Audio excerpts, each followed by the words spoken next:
પાલનપુરમાં B Ed કોલેજના વહીવટને લઈને પ્રમુખ પર છેતરપિંડીનો આરોપ। ટ્રસ્ટના પ્રમુખે 60 લાખની છેતરપિંડી કર્યાની અરજી બીએડ કોલેજને કરાર પર આપી હતી ચલાવવા।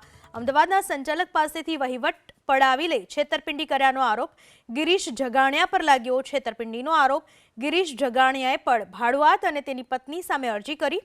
1.5 કરોડની ઉચાપતની ગિરીશ જગાણિયાએ અરજી કરી। સામે ફરિયાદ નોંધાતા પોલીસે તપાસ શરૂ કરી।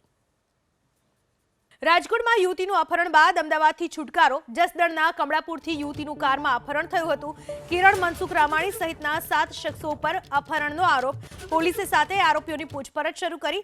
4 મહિના પહેલા પણ કિરણ રામાણીએ અપહરણ કર્યાનો આરોપ છે। પોલીસે તમામ આરોપીઓની ધરપકડ કરી। કિરણ રામાણી સહિતના 7 શખ્સો પર અપહરણનો આરોપ છે। જસદણના કમળાપુરથી એક યુવતીનું અપહરણ કરવામાં આવ્યું હતું।